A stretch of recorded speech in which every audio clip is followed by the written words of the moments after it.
সব সম্পত্তি ও অনাথ আশ্রমের নামে লিখে দিয়ে গিয়েছে। তোকে কি আর কিছু বলে গিয়েছে? হ্যাঁ স্যার, ম্যাডাম অনেক কিছু বলতেছিল।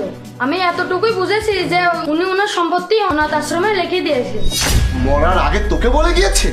তাহলে শোন, এই ফাইলের কথা যদি কেউ জানতে পারে তাহলে তোকেও কিন্তু এর সাথেই শুইয়ে দেবো, কথাটা মনে থাকে যেন। না না স্যার, আমি কাউকে কিছু বলবো না। ঠিক আছে, এটা মাথায় থাকে যেন। আমি ভাবছি এর বডিটা এখন কি করা যায়। কোথায় যাচ্ছ? দাঁড়াও। আরে বেবি, তুমি বেঁচে আছো? আল্লাহর কাছে লাখ লাখ শুকরিয়া, তোমার কিছু হয়নি। এসব নাটক এখন বন্ধ করো। তোমার সব নাটক তুমি এখন থানায় গিয়ে দেখিও। আমি পুলিশকে ইনফর্ম করে দিয়েছি, কিছুক্ষণের মধ্যেই পুলিশ আসছে। কি? তুমি পুলিশকে ইনফর্ম করেছো? তোমাকে তো আমি ছাড়বো না। এই যে নাও। আরে কোথায় যাচ্ছিস পালিয়ে? কোথায় যাবি? পুলিশের হাতে যখন ডান্ডা পড়বে না তখন বুঝবি।